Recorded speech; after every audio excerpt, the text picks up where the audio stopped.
Првите 160 високостилни јуници со врвен генетски потенцијал за лактација, што ги набави млекарницата Бимилк за потребите на своите кооперанти, веќе се сместени во карантинскиот центар во Битолско Логоварди и штом го завршат заштитниот протокол ќе бидат упатени во млекарските фарми.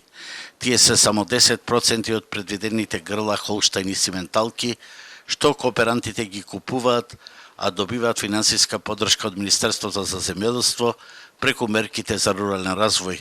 Целта е да се постигне подобар генетски потенцијал кај матичните стада, поголема млекопродукција и квалитет на млекото. Преку самата мерка некаде 1600 јуници ќе бидат претежно увезени и тоа од државите Германија, Унгарија, Чешка и другите во зависност од тоа каде што самите земјоделци си ги избраа за да бидат увезени. Мерката дава доста позитивни резултати. Од овие 1600 за јуници зборуваме вкупно што ќе бидат увезени. Буџетот е за повеќе пати зголемен, односно оваа година ќе се потрошат близу 2,5 милиони евра.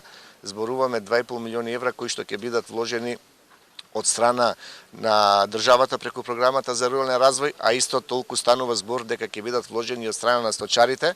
При денешната посета на карантинскиот центар, првите луѓе од ресорот земјоделие потврдија дека конечно се исплатени сите обврски по однос на субвенции за 2018 година, поради што во неколку наврати протестираа пелагониските сточари. Исплативме, вчера 222 милиони денари. Тоа беше последната исплата кон сите оние корисници на финансиска поддршка по програмата за земјоделство, со тоа што ниеден кој ги исполнуваше условите за добивање на оваа финансиска поддршка не остана без средствата.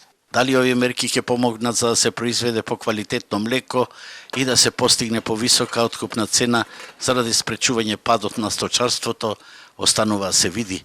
Последниве години од Пелагонија како суровинска база во млечниот бизнис повеќе илјади грла на добиток заминаа за Албанија, а откупната цена на млекото во просек беше замрзната на само 20 денари.